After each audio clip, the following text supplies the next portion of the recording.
After the holidays, there's so much to clean up and get ready for the coming year. This leaves me exhausted and a lot of things falling off my to-do list. It's time to lock in, and Omaha Steaks delivers everything you crave to reset after the holidays. An order from them means having high-quality Omaha steaks on hand at all times. I'm a big meat lover myself, and I always go with medium rare. But there's also plenty of poultry and other options available. Omaha Steaks offers unrivaled quality and variety, and every bite is backed by their 100% guarantee. A family-owned company with over 100 years of expertise in the meat industry. Let Omaha Steaks deliver high-quality proteins right to your door. Visit omahasteaks.com for 50% off site-wide during their end-of-season sale. And for an extra $35 off, use promo code YUM at checkout. That's OMAHA steaks.com, promo code YUM. Terms apply. See site for details. Go to www.omahasteaks.com to get 50% off site-wide during their end-of-season sale and use promo code YUM at checkout for an extra $35 off. Minimum purchase may apply. Thanks to Omaha Steaks for sponsoring us.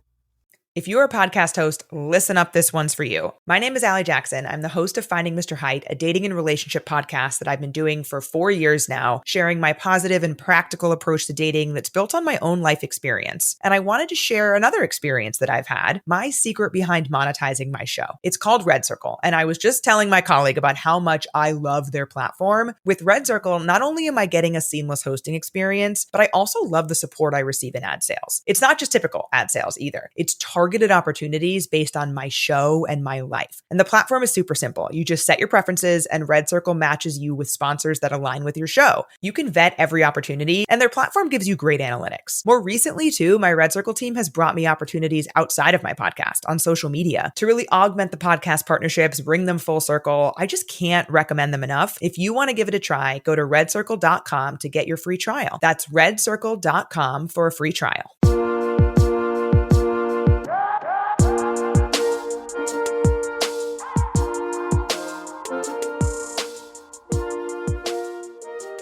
Hello, everybody. Welcome to another episode of Altar Call, a Married at First Sight podcast. I am your host, Tane, here to recap Married at First Sight Season 19, Episode 11. My guest today is a familiar voice. Those of you who did the rewatch with me for Season 9, who's been listening to Couples Therapy Recap Season 4, it is Jenn. Hi, Jenn. How are you? Pew, pew, pew. I'm doing good. That didn't come out how I meant that to sound at all. Whoopsie daisy. But yay, I'm so glad. You meant like pew, pew, pew, pew. Yes, thank you. Thank you. Thank you.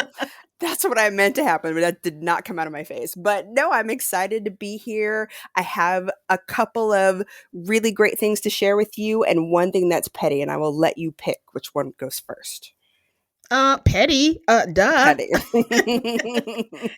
So petty is, I tell you all the time that not only do I enjoy being a guest, but I also am a fan of your show. So I listen to your episodes and, yeah, you know where this is going. You know exactly where this is going. So I don't know how on this season of MAFS that all the Jennifers are catching strays. So first with Belinda, Jennifer Lopez caught strays. And then on your last episode, I caught a stray from your guest. I'm not even going to say his name. But how did Suck It Jennifer? I'm just sitting here trying to support both of y'all. And Suck It Jennifer comes through my ears. So, mad at both of you. Did you catch the part where I said, please stop because you were making my life difficult? And I did.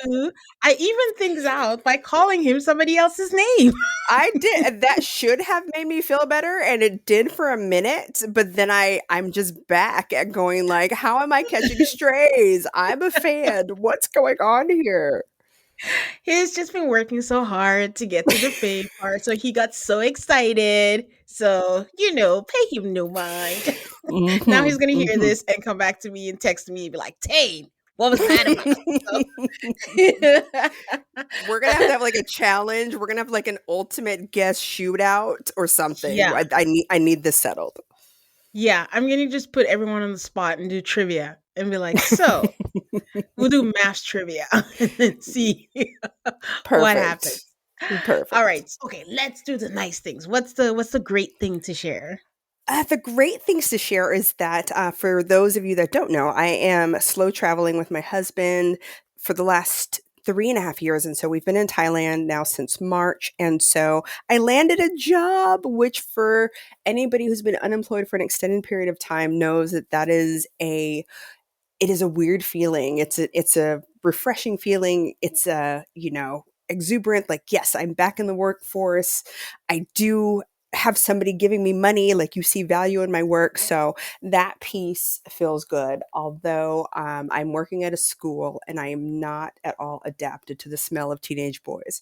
That's not something that's been in my life in a long time. So that part is strange, but I do enjoy that piece. So that's going well.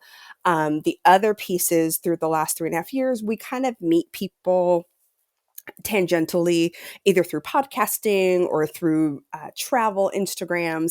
And so we met a couple, the Wander Gays. So hi, Sam and Maria. And so they'd done my podcast years ago, and we just kind of kept in touch. They scuba dive, so we have that in common, and they live in Thailand. And so after all of this time, just kind of talking to them through social media, we met them in person. So Oh, that nice. was awesome. And they're getting married in February. They're having an underwater scuba dive wedding. So that's going to be my Wow. first lesbian underwater scuba dive wedding in Asia. So I'm excited. So things are good. Oh, that is so cool. Yeah, But excited. congratulations on your job. And, with Thank the you. smell, it growing pains. One day you're going to walk in, and I don't know if that's good or bad, but you won't even realize or notice a smell anymore because you'd have adjusted to it. I hope that's true. It's just sometimes I walk in and I texted my husband at 10:30 one morning. I was like, "It's 10:30. Why do they smell already?" I don't understand.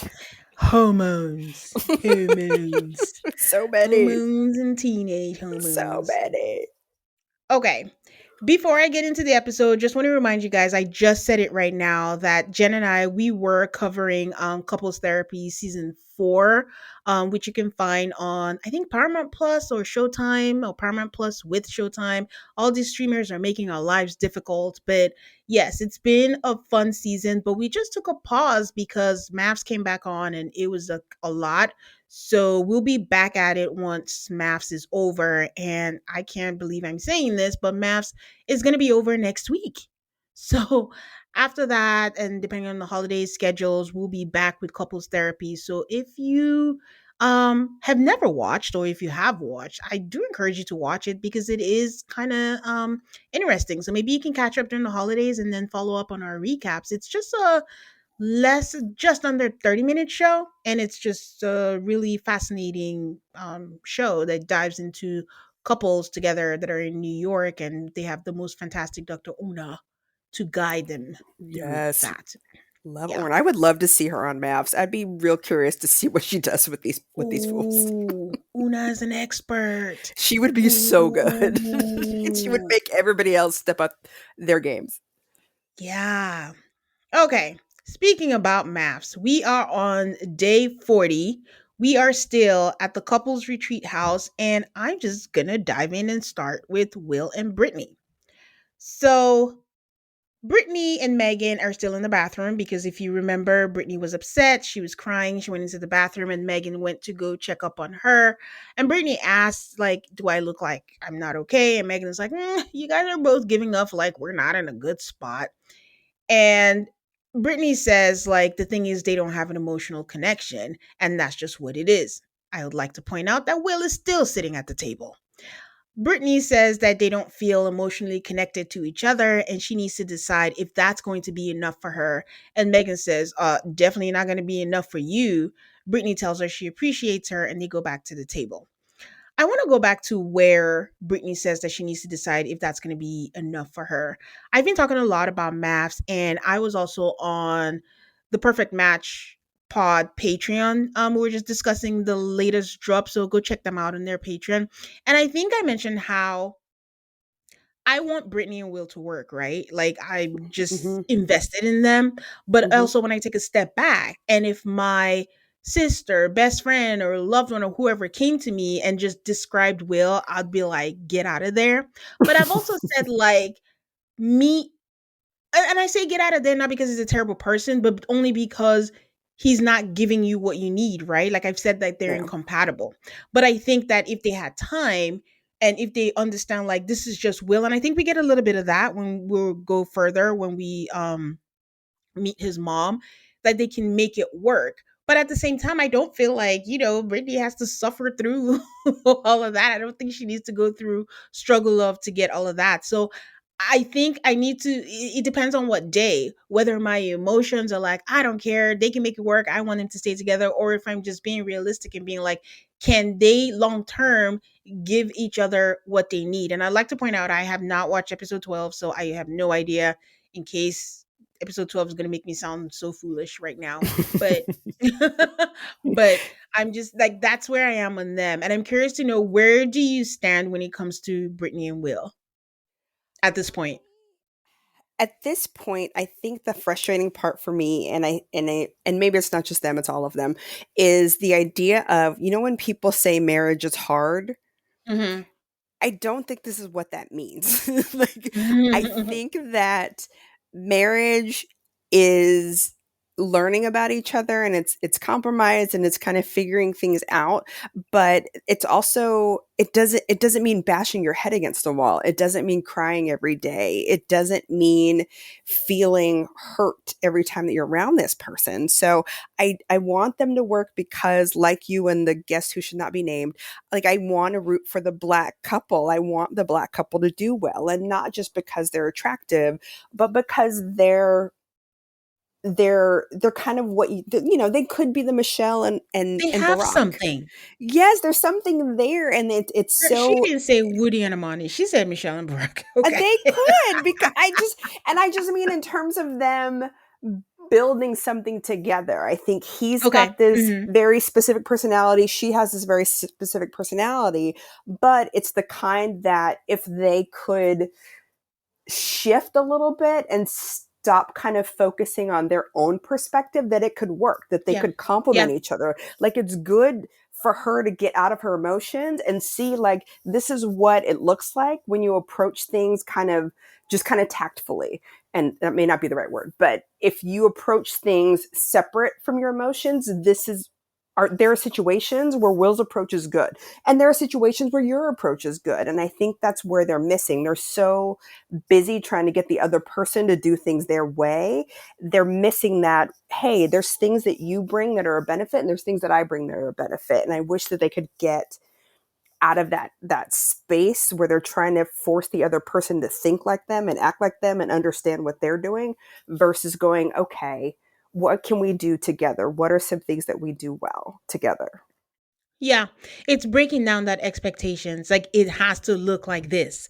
This is Yeah, what it looks like. But both of you coming together, knowing what we know about each other at right. this point, because they also need time to get to know each other.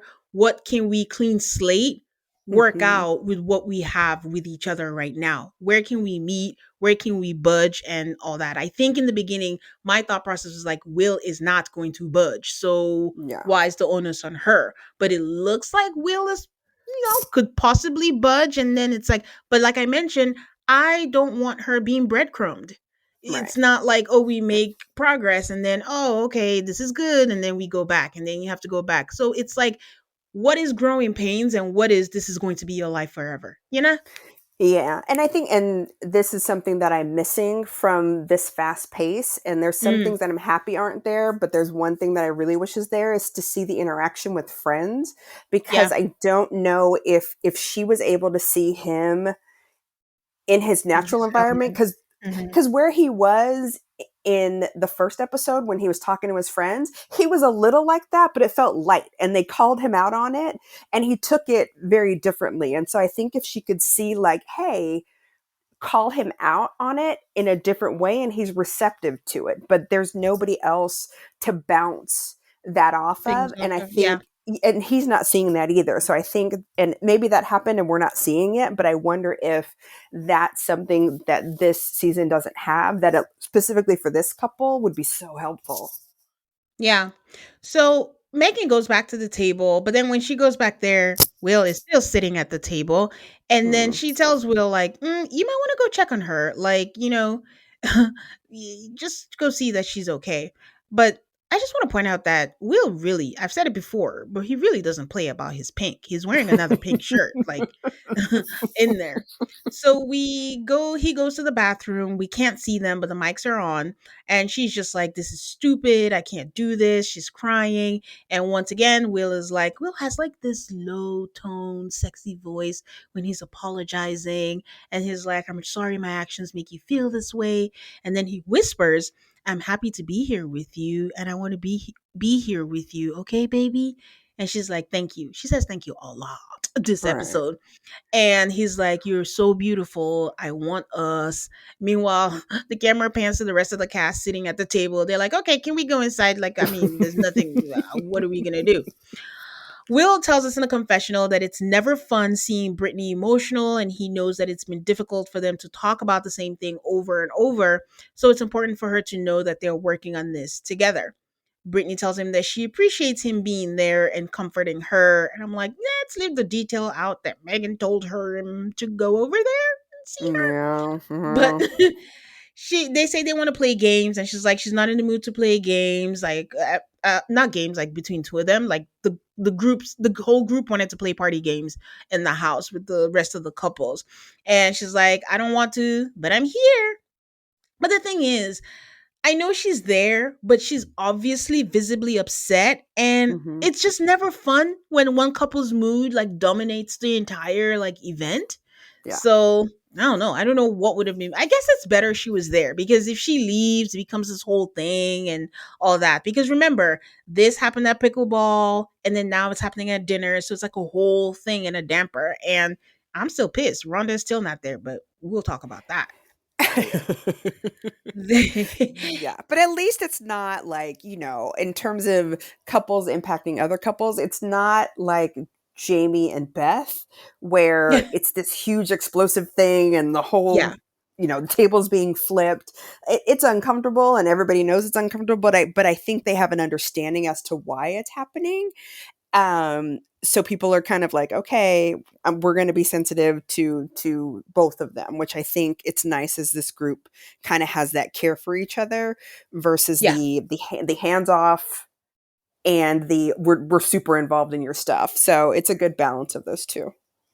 I cannot hype this cast enough, because to me, this is the perfect balance of friendship at first sight and married at first sight. Because what we've seen in Right. the past is like they become such good friends that it's all about the friendship, and they become all about that. Like, this is the perfect, we're focusing on our couples, but we're also here for our girls or our guys, and we're here for each other, and we're friends. And I'm like, this is a perfect balance. But I mean, it could be said that the reason why the friendships in the other seasons are also so heavy is because they're not happy in their marriages, so then they're leaning heavy on the friendship, right? Right. True. But I wonder just how much of a dynamic the older people are.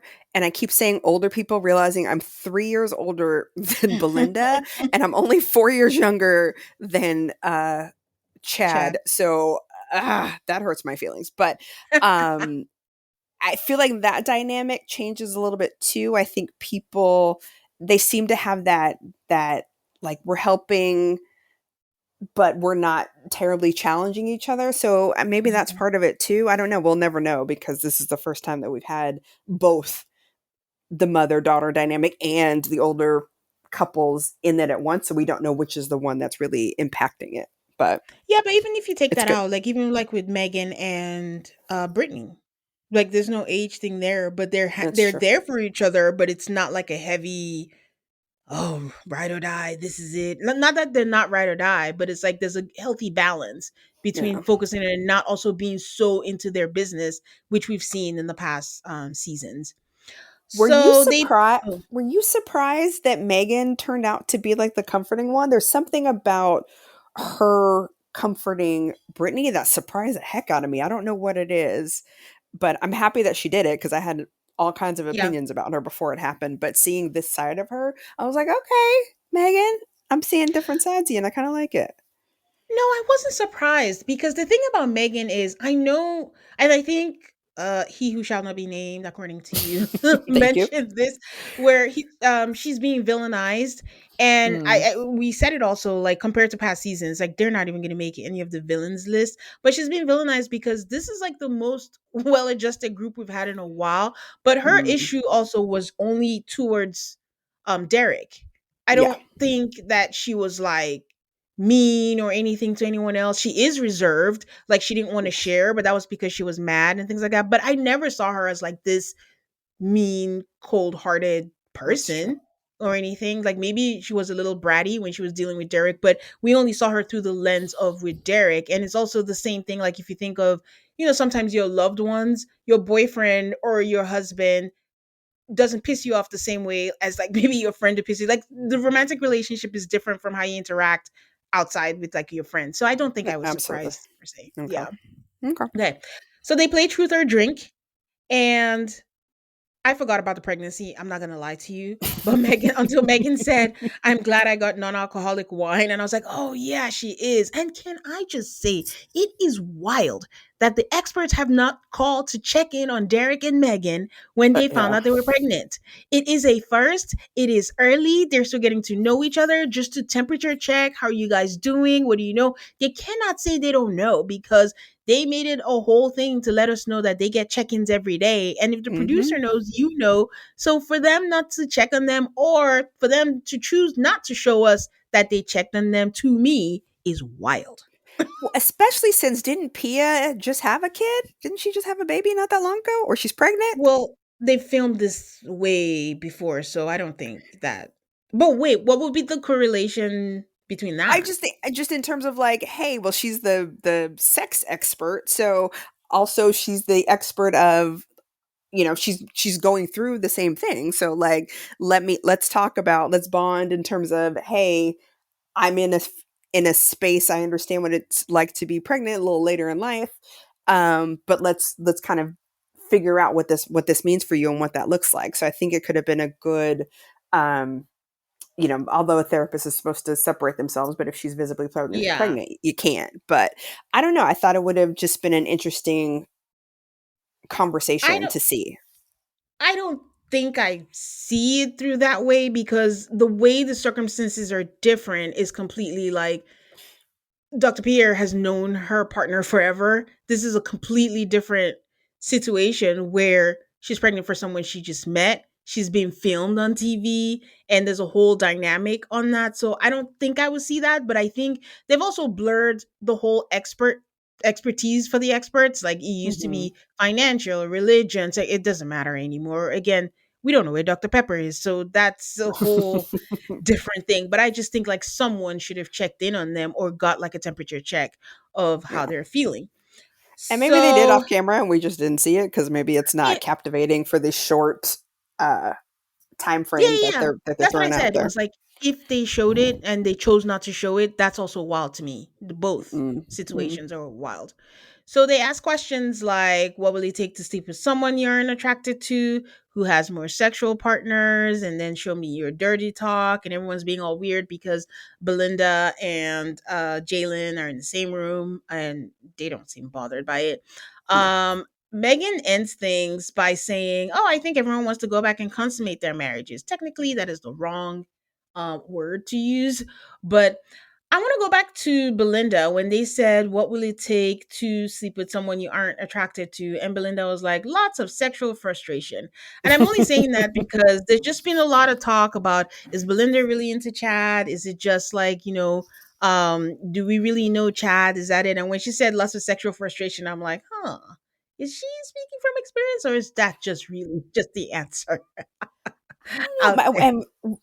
and we'll get into this probably when we get to Belinda, but I feel like a lot of what I'm picking up from her is just the result of all the stuff she went through with her first marriage in terms of being cheated on. And Mhm. I assume if he was gone all the time and cheating on her all the time, that they probably weren't doing it a whole lot. And so maybe that's what she's kind of like, I'm not doing this again, and this is what I'm gonna have to take. And Chad's like, whiskey. And it's like, I know. It's gonna take a little more than that for her. And I don't know again if I've forgotten, but I don't know if she's spoken about dating a lot after the divorce. I don't know. I don't remember what her dating life is like in between, and I can't remember how long ago she's been divorced is the other thing. So they just show Oh, us so little of them that I yeah. think that adds a little context too. Like, has she been dating? Is she recently divorced? Has it been a couple of years?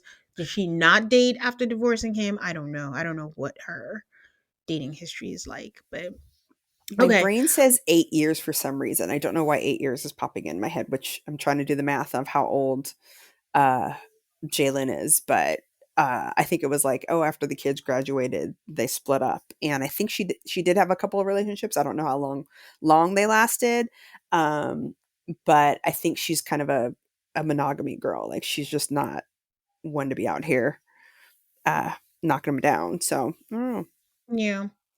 Well, I believe in you guys. Someone will let me know yeah. how long it's been or if I just happen to miss it. But I'll take a quick break and I'll be right back. Okay. So Will and Brittany are back in their room, and Will is telling Brittany that he had fun this weekend with her, and he thinks it was important for them to have some of the moments that they had. Brittany says like she just got emotional because everything hit her at the same time, but she appreciated the other ladies speaking up in the moment for her, and it just made her feel less crazy. Then she does add, because I think Brittany does this thing where she says something and she's like, "Oh my god, I don't want to, make him annoyed." Then she follows it up with something, a compliment or something nice, and she's like, "Oh, but I appreciate you checking in on me." And I'm like, I whispered, "He was told to, but we're not gonna say it." He says again that, "I want this. I can do a better job of reminding you that I want this." And Will tells us that emotionally speaking, he's a plateau.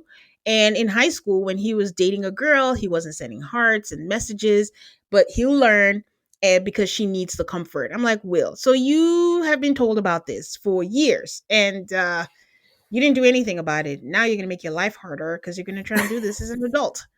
Right. So she But says, he knows something because like in the bathroom, like he seems to come through in a clutch, and maybe that's his thing where, and it's not a good thing, but he doesn't realize how severe it is until she cries.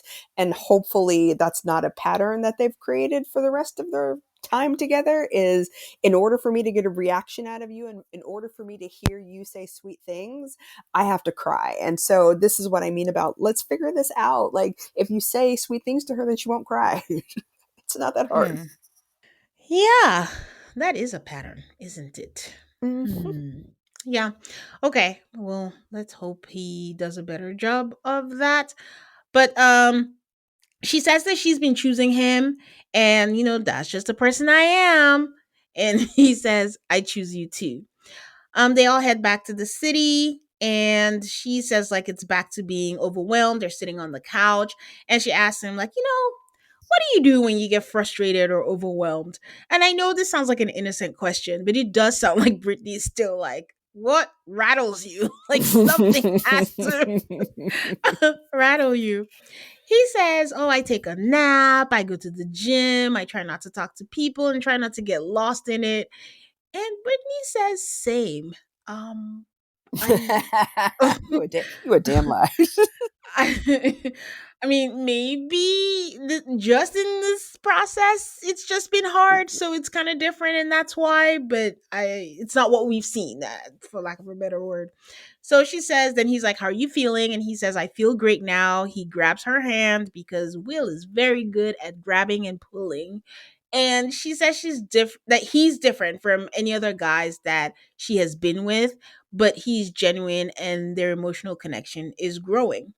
Then she tells him, like, "You have depth in some way," because he was like, they're having like a fun moment. And she's like, "It's my life mission to bring it out of you." And they have a cute moment where he starts tickling her and they laugh and she's laughing too. And if Brittany's laughing, I'm good. So it's his birthday and they pick up his mom, who is so pretty. She There was like is. a selfie cam where he's like, "We just picked up my mom and they're having a birthday brunch," but he's not wearing a pink shirt for his birthday. And so we get a selfie cam, right? And he's telling us, like, "Oh, we just picked up my mom," and I'm guessing it's from the airport. But then Brittany has a confessional at the brunch place when they get there, where she says, oh, Will has a close relationship with his mom, so I plan to have his mom in to surprise him, and I hope it's not too much because he doesn't like big gestures like that. And I'm like, was that an editing error I that thought that was happened right weird there? too. I caught that too, where it's like, is it a surprise? But y'all picked her up, and maybe they picked her up from the hotel and not the airport. The timeline on that was really fuzzy, and but I'm glad that she was there, even though we don't know exactly how she Yeah. got there. I wanted to see the surprise. I wanted to Yeah. see if Will would have emoted. If he listen, we've seen him emote. He cried on his wedding day. I remember that. But I just wanted to see like how touched he must have been. Like, oh, Brittany went through all this trouble for me. My mom is here. My girl is here. Like, it would have just been nice to see that. But I'm not an editor, so what do I know? Or to hear what he said, like what was his reaction to it, because again, he can be effusive when he wants to be, and I think, what did he say or what could he have said that made Brittany feel more at ease? So yeah, that was a Yeah. miss, I think. Either way, I'm just glad we see someone from his side who knows him. He does say that he is thankful that his mom is here and that Brittany coordinated it. I'm like, coordinated is a bad word. We're gonna find out later. Be careful. So they say their mom asks how marriage has been. They say it hasn't been easy, but their mom is like, you seem to be doing okay. Like even in the car, you're touching, you're smiling. That's a good sign. And Will says, like, the situation forces you to grow and to assess yourself. And his mom sheds some light by saying that Will is a very private person. You know, I'm pausing because I don't know what to do with the fact when people say people are private people, but they sign up for a reality show. I don't know how to reconcile Exactly. Or if somebody's going to be real, both. like, I'm rigid, but let me go on this reality show where somebody else is in charge of my schedule. Like, what? What did you think was going to Yeah. happen?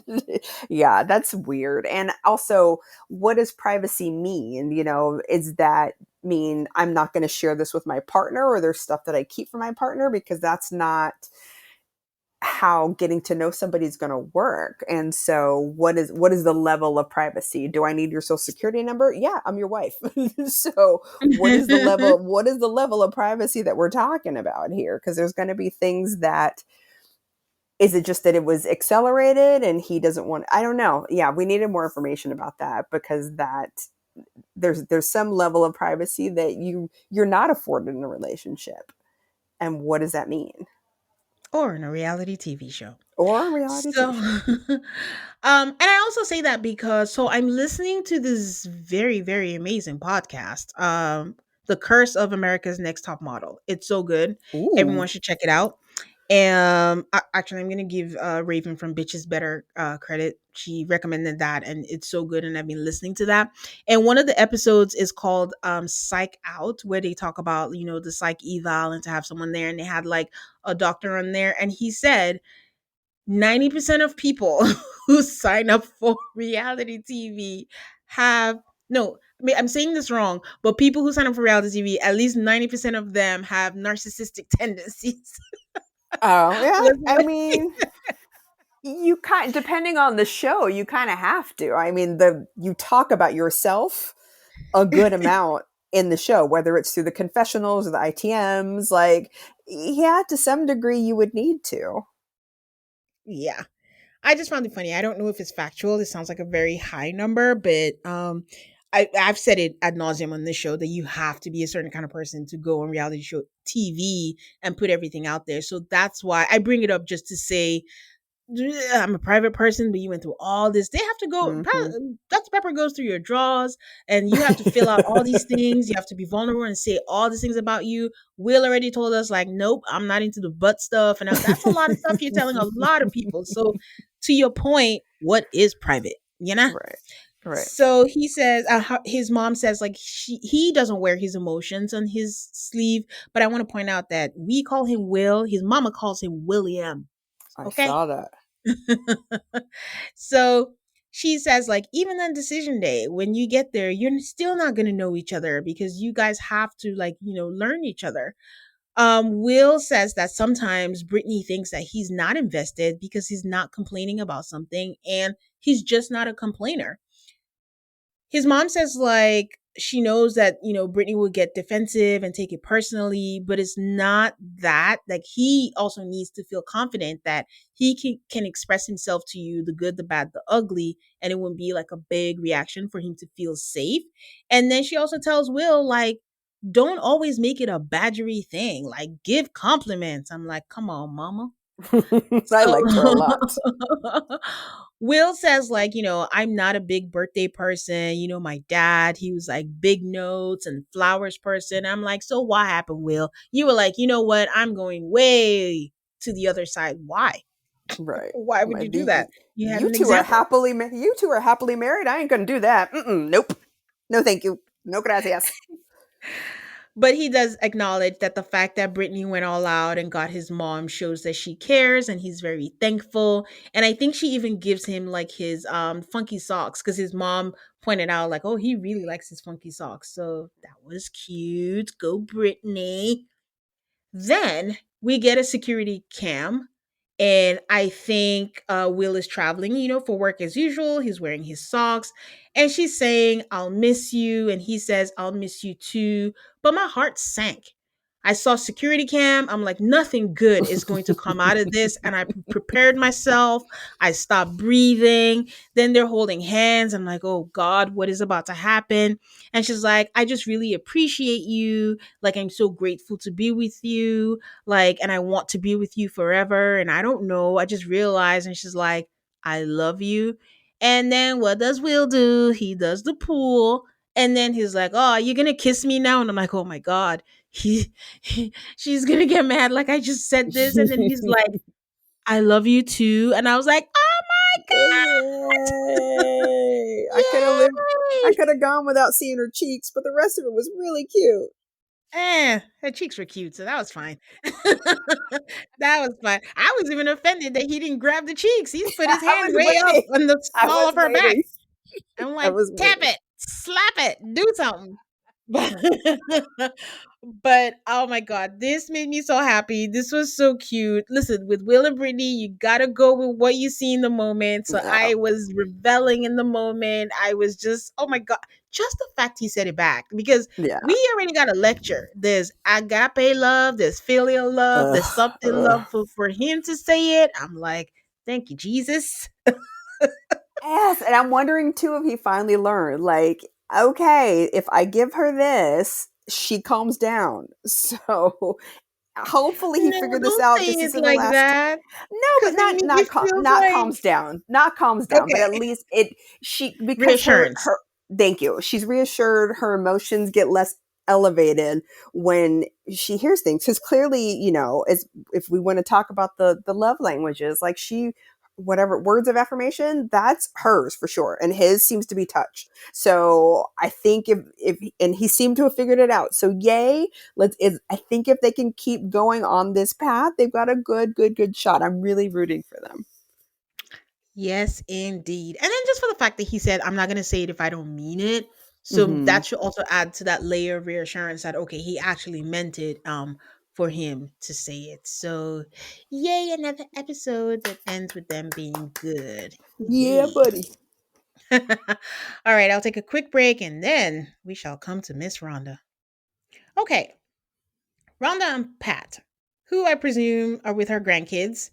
And she is telling Pat yet another family tale. I don't mean to dismiss it, but it was just something about her family of how her mom's husband, Danny, had pneumonia. And she was telling him that's what, her dad got sick of. And then he eventually passed away. Um, I think what I was focused on is why does Rhonda get to film in her own house? Because I she's thought it was a Rhonda. one-time thing, but it's Mm. not. And that's okay if Rhonda doesn't want to do it. And good for her that she was able to negotiate, I guess, her own contract and she could do it in her own house. But I do feel that it affects Pat's experience. She gets to be in her own turf. She Right. gets to be comfortable on there. He got to miss couples retreat. He doesn't get the effects of being around the other couples because the thing Mm-hmm. about being in the same apartment building is you get to hang out. Oh, you want to come out and meet or whatever. I don't even know how far away she lives, but we've just seen a lot of it in her own house. And I want to hear the background of that.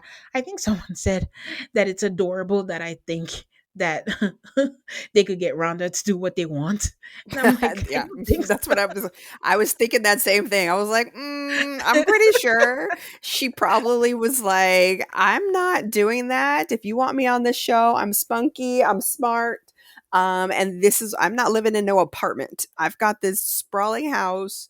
I've got," and she seems to spend a lot of time with her kids and grandkids, and I don't know if all those people are gonna fit into an apartment. So I can see how she laid down the law with these people, and especially because it's their first time having a lady of a certain age, that they were like, "Oh, okay, let's see how this So goes." It's not fair to Pat, but So I wonder if that is part of Chad's annoyance. How come Rhonda gets to be in the house and I can't stand to be in an mm, apartment, but you're making me stay in an apartment? Because I think that's a that's good the other point. thing.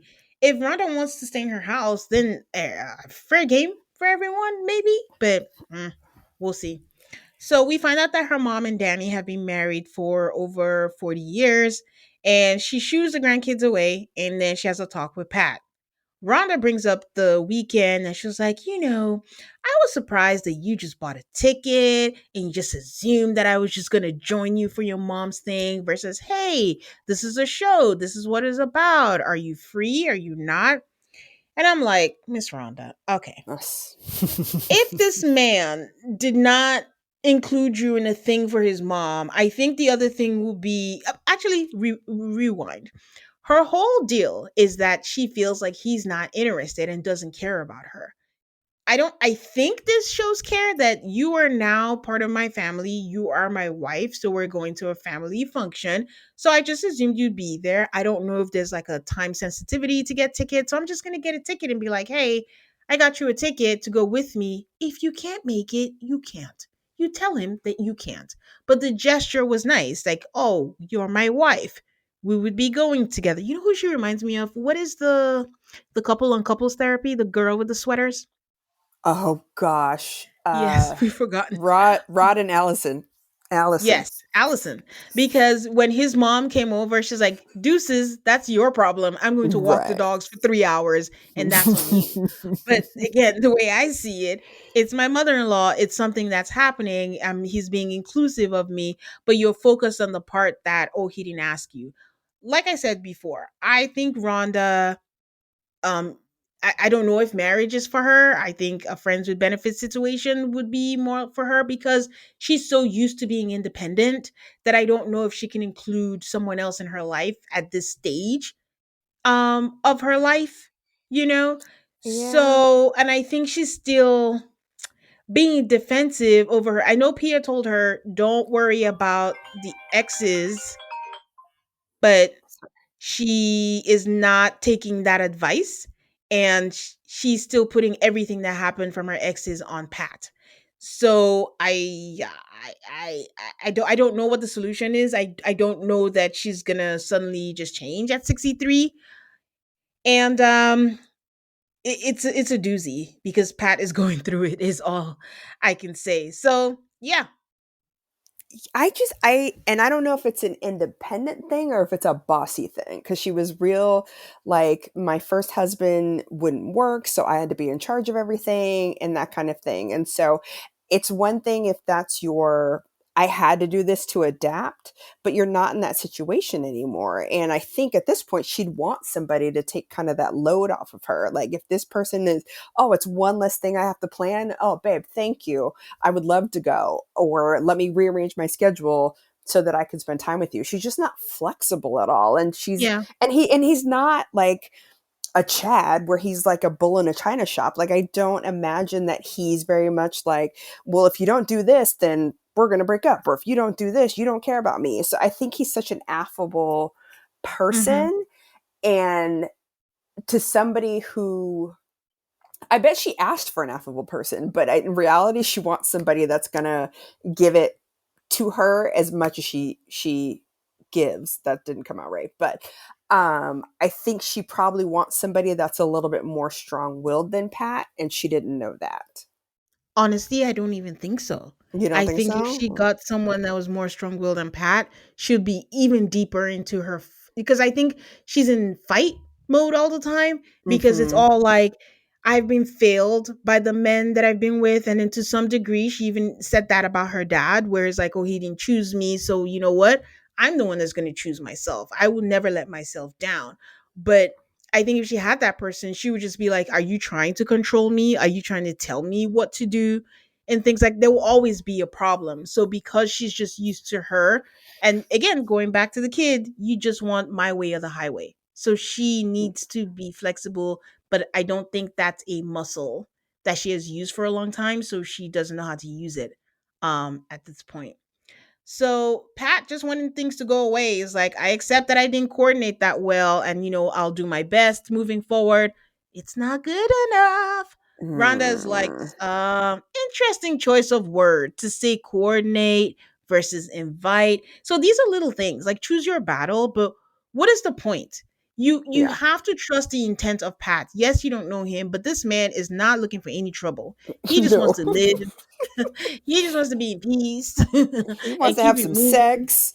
He just wants to have some Okay. sex. He wants to be desired. He just wants to, take care of his mom and just roll. He wants to laugh. He wants to jump in pools. He wants to be challenged, to step out of his comfort zone. He wants to wear his fun little shirts and his stripy socks. Like, he's not a threat to you. There's Yeah. nothing about Pat that makes me think, oh, she needs to be on defensive. Yeah. Does he interrupt her? And have we seen the things that she complains about, like, oh, you interrupted me, or you didn't let me finish my story? Like, we haven't seen any of that. It seems to always happen off camera.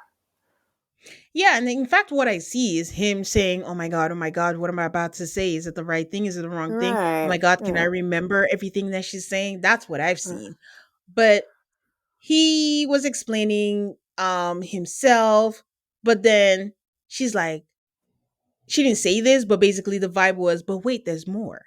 She's like, the other part is like, Just you can't list. This is now three things in a row that you're saying. We have not acknowledged, like, oh, you know what? Thank you for thinking of me, for getting me a yeah. ticket and for including me in your Right. family thing. No, we don't have that. We are now on number three. And she's saying, like, the other part is like, you just walked away. Like, I was talking to you about something that I needed because it's always about what she needed. And it's Mm-hmm. like, and again, the cursing elevates everything. And then you're talking to your husband and you're like, well, why the fuck am I even talking if you're not even going to listen to me? And this man that always looks like it's winter, I think, during sweaters, but he looks like he's hot trying Yeah, to get out. his little rosacea's flaring up. His little Santa cheeks are turning red. His little Santa nose is turning red. I'm just like, oh, stop it! You're hurting his feelings. He did not ask for this. I Just know. I was like, I'm sure like when she was like, the grandkids go away, he's like, no, please stay. you're our buffer. Don't leave me. She nitpicked the hell out of him. He was like, I thought I acknowledged it. And she's like, no, I don't know if you're having conversations in your head, condescending tone, but it's beginning to feel like I don't matter. And I'm like, oh, Rhonda. This is where Dr. Pepper would be good. Dr. Pepper, where are you? Like, these are your people. Like, come in and talk to them in a older person's language that they understand, because he is just lost. And I think he's like, I've tried to talk, I've tried to not talk, I've tried to plan, I've tried to not plan. And I could see how he would just be like, I'm just gonna not do anything, and because I'm gonna get yelled at either way.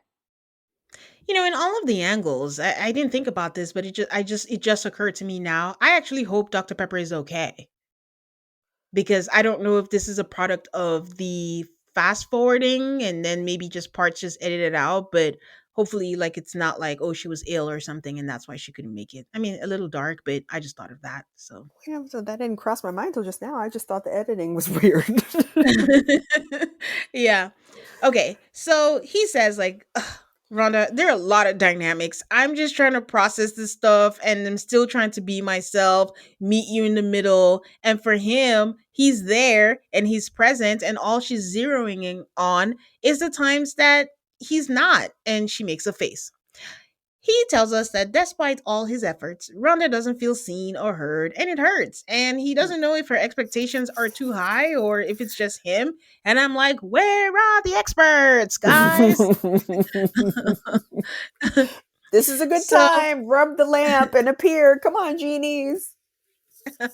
Pat is meeting with his friend Adrian, who they've known each other for 42 years, and he's telling him how it's been a struggle, especially the last week, and the disconnects just still continue. And honestly, he feels hopeless. He tells us like he still feels lost and perplexed, and he feels like a failure and hopes his friend is able to help with that. He tells Adrian that he's been on eggshells because he's thinking of what to say, and no matter what he says, he's still missing. Pat joins them with a loud hello. Even I sit up straight as soon as she walks in. That surprised the heck out of me when Rhonda showed up. I was like, y'all are having this whole conversation about her and she's about to show up. Like, how do you even shift from that? That's so weird. It is. Sorry, guys. I think I just said Pat joins them. Rhonda joins You them. did. I was trying to subtly save you. That's okay. Thanks, Jen. Got you. I got you. Rhonda is the one who joined them with like a hello. So Rhonda says like, they've had communication challenges and it's the way she deals with it when she feels unheard. That he feels her tone is anger. She's not taking accountability. It's not me. I don't sound angry. I sound normal. But he feels her tone is anger. And the friend is like, or worse, disappointment. And she said, all I am asking for is for him, like, when she's vulnerable. And for example, she brought up the song and he was like, what happened with the whole song thing where she was like, this means a lot to me. And he brought up how it meant to him that it means something completely different. And the friend was just like, well, Pat, that was stupid behavior that needed to be fixed. I'm like, okay. Then Rhonda just gets up and walks out crying. And even Yeah. Adrian is like, did I say something wrong? And Did honestly, I I do thought he did. that? Yes. I thought he did because Yes. he was interrupting her. So I thought that's what it was, that she was going to be like, even his friend is the same way. He would not let me talk. But the producer follows her and she's crying and the producer says, "Oh, what triggered that?" And she's like, "It's the fact that Adrian just got it immediately and Pat hasn't got it for freaking weeks." And she's just sad. I'm like, "Uh-huh. Okay, now let's compare him to somebody else. Great." She says again that she feels when she gets back to the table that she feels like he doesn't care. And he's like, that's not true, that he just feels like he's being held to a standard that he can't achieve. He says, like in past relationships, he has doubled down and like, okay, I'm just gonna be better and fixing myself. But then he ends up losing himself and he cannot do that again. He will not, cannot, will not. Yes. Adrian says, but the thing is, like, you should just be yourself. And Pat is like, well, the opportunities have been few. He's not lying. When he is himself, it's not enough. Like, why are we acting like this is not the core issue here? Himself is annoying Rhonda. And then Rhonda's like patting him and said, permission to be yourself. And I'm like, girl, Lies. wrong Lies. timing. Lies. Oh my gosh. Remember when I said earlier, like, oh, I wish we could see more of people's friends so we can get a different perspective of them? I did Yeah. not mean that for Adrian. Adrian, you're a terrible, Mm-mm. terrible friend. He overcorrected. He He's wanted to make her feel terrible. safe, but he ended up fucking over his friend. But yes, that is not your role, dude. And my husband watches the show with me, and it may have been the beer talking, but he was like, I think Adrian's trying to get it in. And I was like, well, maybe, because he was not there for Pat. That's for sure. Because, yeah, even if you felt that way, you don't say that in front of the girl. That doesn't help Pat at all. You've just given Rhonda more ammo to be like, see, even your friend thinks that way. So I was like, oh, Adrian, not a good friend. Boo. Oh man, again, that's why we need experts. Okay, so we move on to Jalen and Josh. Not a lot of things happening with them here, but she does suggest that they do things with their friends and get together. And they didn't say it, but maybe for them to build a community. And shocker, Josh agrees because Josh doesn't disagree to anything Jalen says. They're back in the city. They have their friend get together, and I think they're crafting together. Yeah. And he was real focused on it. I was like, all right, look at you trying to win husband of the year. All right. It's his new community. He has to focus. And they all get along and it's all great. But then someone asked them, surprisingly, coincidentally, what are your hobbies? What do you like to do together? And for the life of me, they could not answer that question. That shocked me. That actually shocked me that they couldn't answer that question. What did they talk about? Yeah, they mostly have sex and laugh and concern I themselves with mean, Burning Man and text Belinda. I don't know. they couldn't even say food, something. I don't know, but the fact that they just get maybe it could be editing. We always have to put that in mind.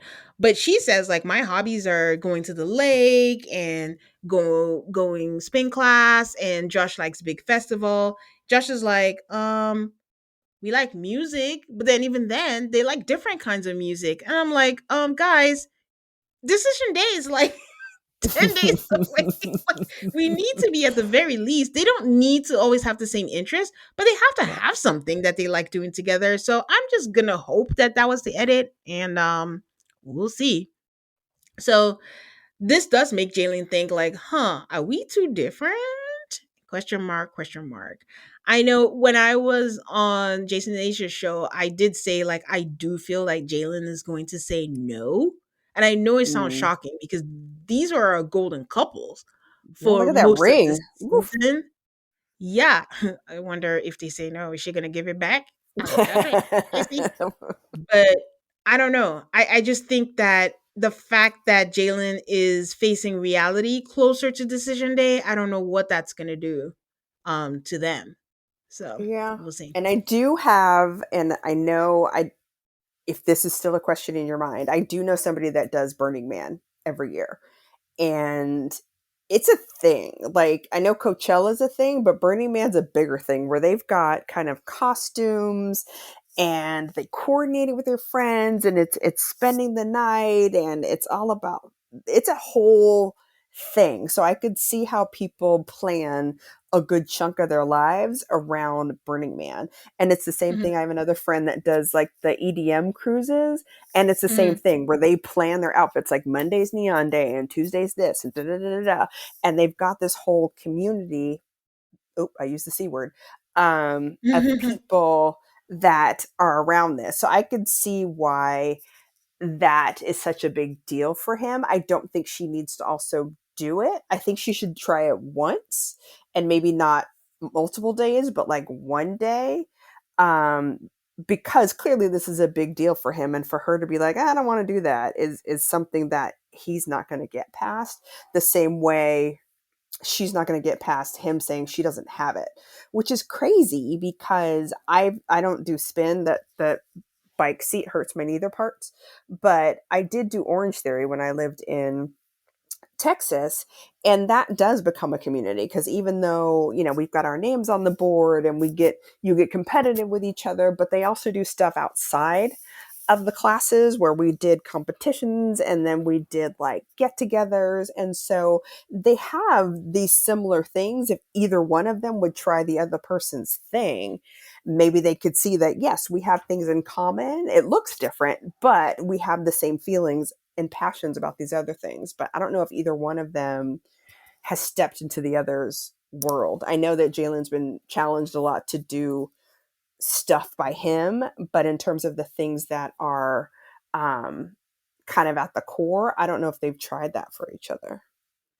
I mean, I think it's fine. From my understanding, once you're in Burning Man, you can't do like a 1 day, 2 day. You have to do all 10 days. That's Is it? my Okay. understanding, which is the only difference because I think trying it, and I honestly do think that if it was like a 2 day, 3 day thing, she would try it. 10 days is a lot to ask of someone where you don't shower, where you dance, where there may or may not be drugs. And that's a lot. Like, that's where I think that's the line, but it doesn't mean you can't do anything else because I think Right. my example that I gave last time is like I don't expect my husband to come to BravoCon with me, but also that's 3 days. Yeah. So that's doable. So maybe she traveled, maybe the compromise is you travel to the location, I'm in a great hotel, you have fun, and when you're done I'll be right there waiting for you. I don't know, maybe that's a good compromise because There no you one's saying take it go. away from him, but I just I think it's a lot for new marriage for someone who doesn't like outdoorsy stuff and stuff to tell them to go 10 days, no shower, no nothing, and just be stuck in there. It's a lot, but what do I know? Derek and Megan. They're back home. They're talking about how no one, could suspect that she was pregnant, and she's hoping that they have twins. So it'll be like one and done. Derek is very excited about having a kid, but also nervous about it. But he tells her, I love you. I'll do anything to help you during the pregnancy. And she's like, agreed. And they're babysitting her friends, Nate and Rachel's kids. But this is another case of, or another new thing in MAFS. I don't know who's there in Megan's house, I believe. Yes. It's It not seems the like it. apartment. No, I thought it Yeah, was it's Megan's not the house. apartment. So it looks like this cast is able to just go in, out, and go to wherever they want to be. But maybe they did encourage it. Maybe they're just like, the less time y'all spend together, the less time there's a crossover for people to But also, cheat you're with not gonna, each other. what are you gonna do with 3 kids in an apartment?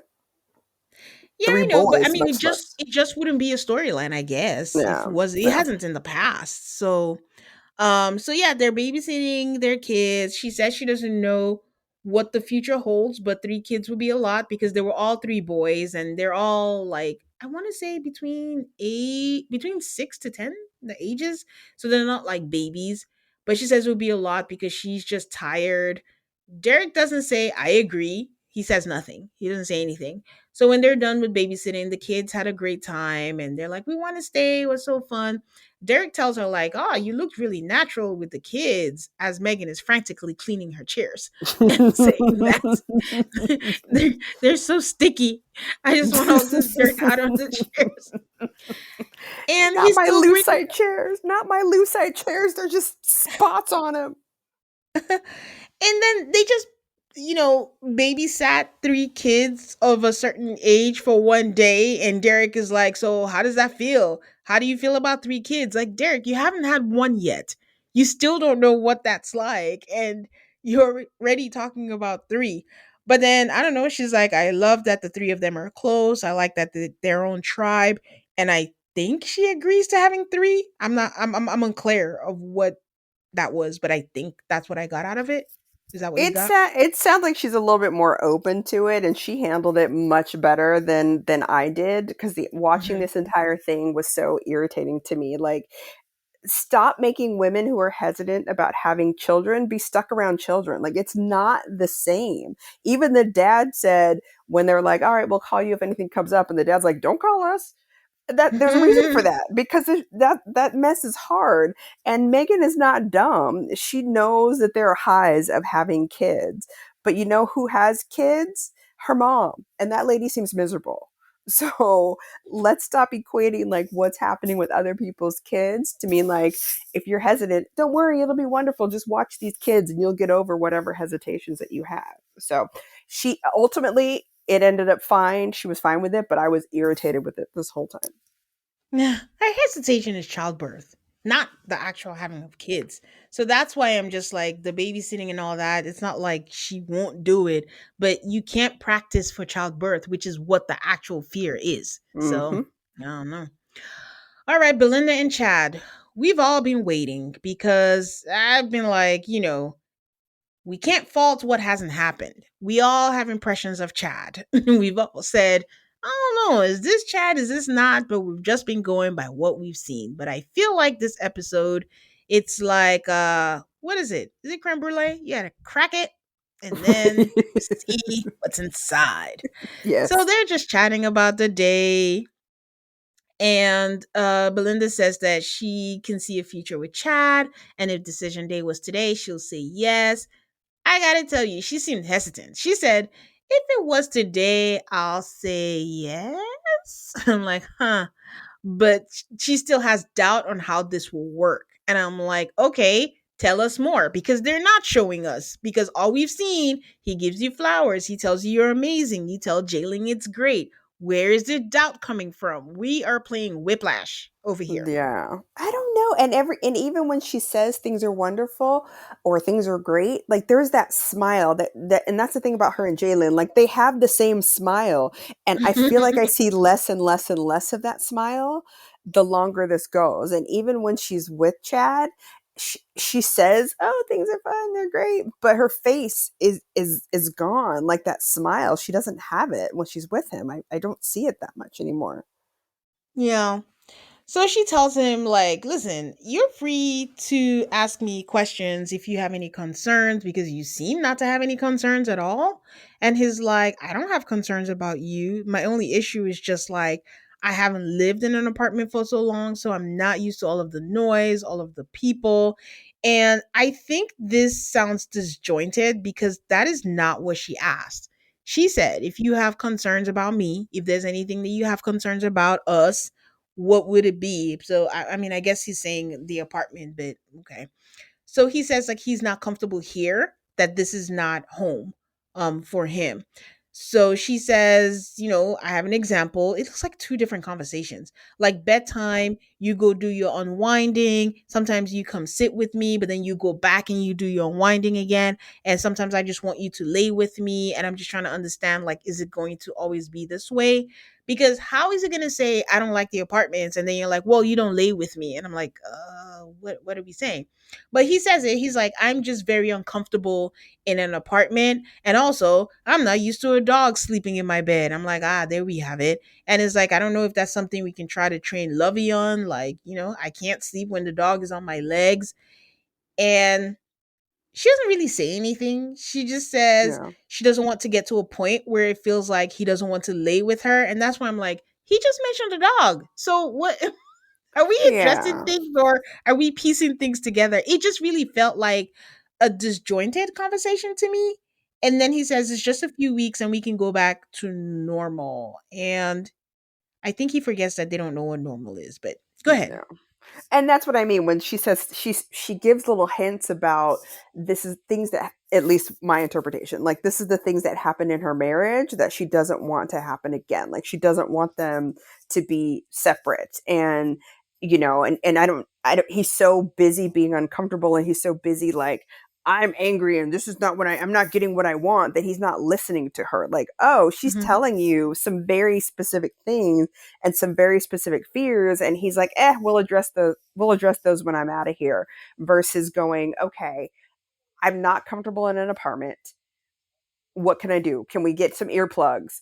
And how long has the dog been sleeping with them, and he's just now bringing it up? Like, Yep. do you need to wear pajama pants so you don't feel the dog? Is it the heat? Is it the fur? Like, there's like, what's the He just solution to doesn't all of want a this? dog in the bed. He just doesn't want a Yeah, dog in the bed. yeah, but there what's the solution? Like, if is it that we start with the dog and you take it out or you train it out? It's just, I don't want it. I'm uncomfortable. Da da da da da. Like, where's the compromise He on did anything? say it. He said maybe we can get training to see if Lovey can adjust to that, and maybe we try to train Lovey on that. So Yeah, but I it's mean, so I guess far. we'll see. But you're already so annoyed. Like, maybe that should have been a day one conversation. The first time Lovey slept in the bed, have that conversation then. Because right now you're so like heightened about hating everything, and there's multiple things now she's got to address. And now Yeah. it's just not. Now it's just not the dog. It's the dog. It's the apartment. It's the you separate from me. You're unhappy. You're speaking for both of us. Like, there's so many things that, had they addressed them, or had he addressed them in a way other than just being pissy, there was just no solution. There's just like, I don't want this. So I'm going to pout, and I'm going to pout until I get my way, which is not a good approach. Yeah, so he says that it's been intense. Doing it in front of a camera is a whole different experience, but they're both mature to know this is not how it will be, and when the camera is down, they'll figure it out. I think people forget sometimes when you just say we'll figure it out, you actually have to figure it out. Saying we'll Right, figure it out exactly. is not figuring it out, Right. okay? That's like the So TBD when they were talking about having a baby. They're like, TBD, surprise, you're having a baby. Now you got to talk about it. it has been determined now. um, Belinda calls Jalen and tells her about the spat that she had with Chad. And I want to ask, like, how do you feel about this? I feel like when Michael was on, this was kind of what his concern was, but I could be misinterpreting, where he was saying like they're gonna lean very heavy into Belinda and Jalen just I don't know if that's what he meant, like always like calling each other or into that storyline. But how do we feel? I mean, it makes the most sense. I mean, why wouldn't you call your daughter or call your mother for things? Although I feel like Belinda calls Jalen more than Jalen calls Belinda. I don't know. I could be reading it wrong, but how do you feel about that whole like does is it inconsequential to you or because it doesn't bother me because it's a different dynamic than we've seen. But do you have any feelings or thoughts about Belinda and Jalen just always calling each other for things? I I don't, because the things that the past MAFS participants will tell you is that nobody knows what we're going through except us. And so if you're going to have that conversation, it's going to be with somebody that's I want to say in the pods, but somebody that's in the same situation that you're in, and you've got a shorthand with this person. So yeah, I might call my mom before I call Brittany because I have a shorthand with my mom or I have a shorthand with my daughter. And I don't know, their relationship was already pretty close where they seem to tell each other a lot of things anyway. So for the two of them, I don't think it's abnormal. I think if the mom or Jalen wasn't there, they would still call each other. So I think it just happens to be calls that we get to see on video. So it doesn't bother me. I think it would happen anyway. Okay. Okay. Um, so she says like Chad says like they were not filming the next day. I couldn't tell if it was that it was the actual schedule that they weren't filming or he made a call to say we're not filming, but I think it was the schedule eventually. So they decided to call and make a hair appointment, and it turns out that they were filming, and he got back from work and was so upset and was texting producers saying what's going on with the schedule, like, they've made appointments. I mean, Belinda has a hair appointment, and she tells him like, I mean, you don't have to include me in the text because it doesn't bother me. And he's like, what does it matter even if I include you or not? And she's like, yeah, but I don't have an issue and it doesn't bother me. Jalen tells her that she needs to let him know that moving forward, he can't be speaking for her. Belinda Mhm. is concerned that why does it need to be escalated to this point? And Jalen says, yeah, and this show that he's so mad at, you only got married because of this show. Belinda says it's showing her a side of him that she doesn't like at all, and it's a turnoff. And it's almost over. They're all in the same boat, so what is the big deal? So that was a conversation. Then they go to conveyor sushi, the one with the sushi's on a conveyor Yeah. belt and pick up your stuff. Yep. And they talk about Chad meeting up with his friend that he's known for 20 years, and Belinda's like, did you talk about us? He's like, yeah, it was good because I needed to talk to a friend about my frustration. I am at the end of my rope with this bullshit. He says, I am done with this fucking show, and then quickly adds, it has nothing to do with you, just the whole wife that put me on Right. this show. Belinda is like, oh, but that's how we met. And she doesn't understand where he thinks everything went wrong. He says, I'm a 54-year-old combat vet. I don't know why he had to add the combat vet, but he did. And he's tired of being talked to like a goddamn child. I want to reiterate that when Nicole and Chris were on here, they did give some perspective in that it does get annoying on a regular day, and people are above you, people are telling you what to do, and as we've seen, it looks like the older you get, the crabbier you are and set in your ways that you are. So he's not How taking kindly. dare you? Well, I How don't mean your dare age. you? He's I mean only like 4 years Rhonda. older than me. Maybe the threshold is coming, but you're not there yet. But it looks like Rhonda but that's the thing. I'm wondering if Rhonda is also having a hard time being told what to do, but we're not showing that because they can't have two people having that storyline because it's just hard to I don't know. I don't want to put that on her. But he's tired of being talked to like a goddamn child. Chad says the process has been a pain in the ass, and then we get a flashback from the wedding day. We've had this. We just didn't see it, Mhm. but he's been like, I'm done. I'm not doing this anymore. So he says it's difficult because he's used to being in charge and it's creating anxiety that he doesn't need, and it's hit him in the gut and he doesn't know how to deal with this and he's not doing this anymore. Belinda's like, what do you mean? He's like, okay, I will base my life on what they send us today for the schedule, but if they change anything on the schedules, we're done. Belinda says, we? Because I don't have a problem with it.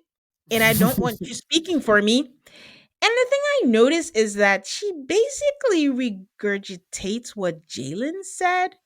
I'm Mm, not saying that's not what she thinks, but everything she said from the I don't want you speaking for me and I don't have a problem with it. And, that seemed like, the thing that she told her during the phone call. yeah. Oh, go ahead. I was gonna say she seems strong when she's talking to Jalen. So Jalen, her yeah. approach and the words that she uses and how kind of clear she is about what she wants and what her issues are. She's way more clear when she's talking to Jalen than she is with Chad. And I think for her to say, "Well, you don't speak for both of us," if he's the guy that thinks he's the protector and he's the combat vet and he's the one that's going to take care of his woman, it would make sense in his head that he would speak for them because he's protecting them. And so for her to say, "I don't have a problem with it," I don't know what Mr. Protector thinks he's supposed to do with that information.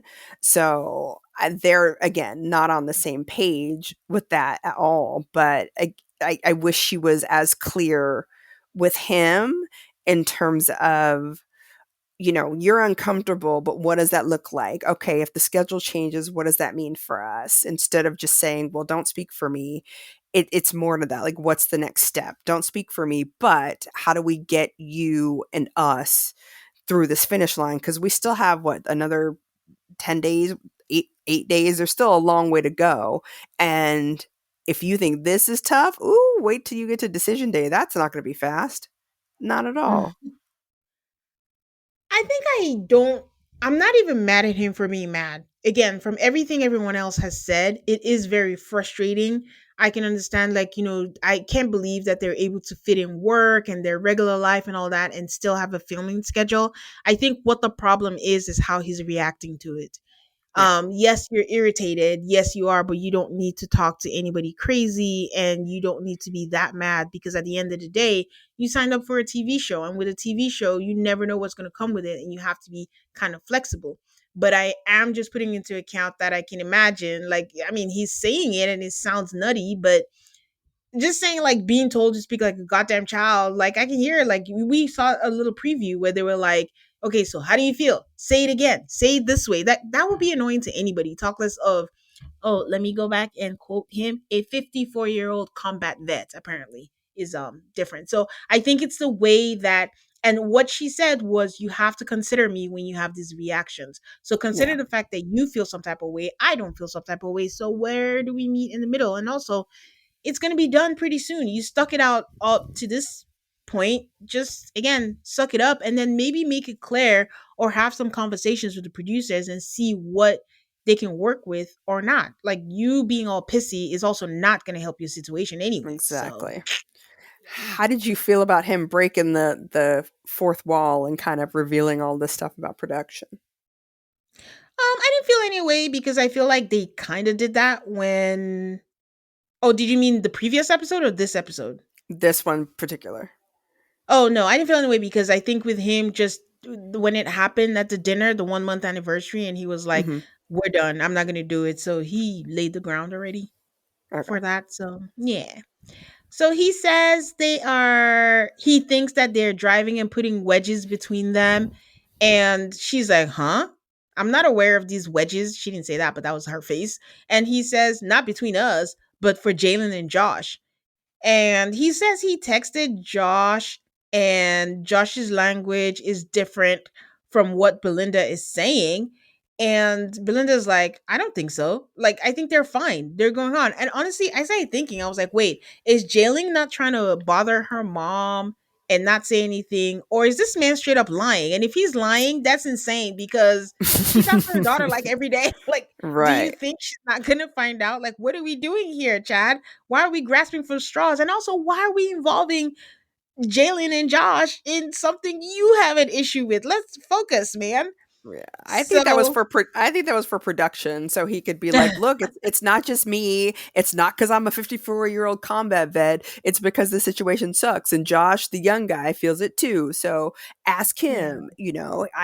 He backs me up. It's not the only one. So maybe in this situation, it's not that great that the cast are buddy buddy if they're kind of building up this little mutiny against the production schedule. But yeah, for him to say that on camera, knowing that the production is quickly going to go and cover this with one, if not both of them, is a little nutty. But It really is. And also, it's just not a good look when you're focusing or arguing or fighting. Don't bring other people in it. yeah. Because even if what he's saying is true, why are you sharing that? Like, Mhm. what's the end game, with that? So anyway, Belinda says like this makes her take steps back. She goes over to Jalen's and says she doesn't know what to think. She shares what happened. She brings up the whole production and Josh part, and Jalen is like, huh. Chad texted Josh yesterday, but asked him if he wanted to go to the archery, and Josh is like, oh, I'm busy. And I can't make it, and that it was pretty brave of him to tell her he texted Josh because doesn't he think he's going to find out? And I'm Mhm. like, the gosh, this is kind of crazy. Belinda feels like he's not being honest about stuff and that, she left disappointed and now she just feels angry. Like, hey, I came in with full trust and now I'm questioning that. She tells Jalen, like, yeah, I say I love him, but I don't understand this side that he's showing right now. And it is a setback for me. And she says, there will be no, this doesn't sound right, but I guess she said it. There'll be no fucking future if it continues to be like this. I hope I didn't add that F word there, but it doesn't sound like her, but she had to have said it. Why would I say that? But yeah, I think that's she how the was fed episode up. ends. Yeah, she was Yeah, fed up yeah. talking to her daughter. I know. I think she was Belinda was giving like, I know y'all think I'm nice, but if you push Right. me, Exactly. you are going to see the B Belinda that you don't want to see. Okay. Mhm. So yeah, that's how the episode ended. Do you have any last thoughts? My last thoughts, I'm curious how this is going to end and I'm like, if the couple swapped, what would happen if Chad and Rhonda got paired? That would be crazy. Ooh. Ooh, that would be Because interesting. I think Chad and Rhonda would be interesting, but I also think Belinda and Pat would have been so cute. Hmm. That's very interesting. Guys, let me know what you think. What do you think if there was like a swap and they had other what would you how do you think that would fare? But how old is Pat? He's 57? Yeah, she's Would that be 63, 50. It too was 3 years. I think he's 60. Were they 3 years apart? Oh, okay. I thought it was 57. Okay. Who has your bouquet for the episode? My bouquet for the episode surprisingly was Megan. I think she handled everything with the kids, and I was all with her on cleaning up them chairs after hanging around teenage boys. I know what her future looks like in terms of smell. So I'm like, yes, Megan, you're my girl, bouquet. And I like the way that she stood up and helped Brittany. So this week it's Megan. Yeah. Who has yours? Nice. My bouquet goes to Will's mom. I feel like I've been itching to have him have someone from his corner to see how he operates. I feel like it was a positive thing. I feel like she shed some light into how Will is and kind of helped with Brittany. And it was just nice. It was just nice to see the whole thing for his birthday. Who has your ashes? I'm going to go off script from the main cast and give it to our friend Adrian. Bro. Bro, you suck. You dropped the ball. If we were in combat, you would have got shot. You suck at this. That's funny. That's a good one though. How about you? Um, I'm gonna give it to Chad. I'm gonna give it to Chad because this woman has been rocking with you. You've been showering her with praises, and then all of a sudden, you don't like the apartment. You don't want the dog around you. You're lying about Josh. You're saying all these things when you have like what 8, 10 days left. Like, suck it up, Yeah. combat vet. Like you've seen worse. You've been through worse. Like you've been through things in your life, and if you can do this, if nothing else for her, because I think the part that's not being said is like, I get that he's uncomfortable. I get that it's not easy for anybody else too. But Right. I don't think he's taking into consideration her, because whatever you do, you're a reflection of her. You can't just say she's my wife, you're amazing, I'll take care of you.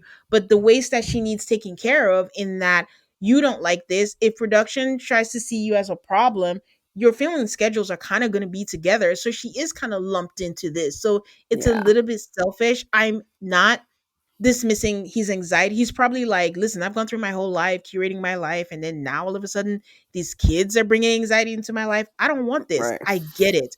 But try to Mm-hmm. find a better solution. Lashing out and trying to assert dominance and your age and things like that is not the best way, because you knew that you were going to live in a shared place. Again, they don't usually know what it comes with. They just have an idea until they live through it, but it's the end of the experiment. I just feel like he should suck it up, if nothing else, for the woman that he claims that he loves. Yeah. That's why he gets my ashes. Okay. Good Well, call. Jen, always a pleasure to have you here. Can you share with people where they can find you? Yes, even though I may not be the favorite podcast guest, please find me and my husband. I told you I was petty. Please find me and my husband and our travel adventures on Instagram and YouTube at jns.adventures. Yes, guys, you know where to find me. Also call MAFS on all of the socials. And if YouTube is your thing, I have the episode up there. No visuals, but if you want to listen through that, you can check that out. Please give me a 5-star rating on Apple Podcasts and Spotify. Those really help the podcast. If you don't like me, you're right, but please share that with your friends in the group chat. And stay subscribed so you don't miss out on any new episodes. And we are going towards the end of MAFS, so stay tuned for the rest of the 3 episodes that we have going. Until next time, guys. Bye.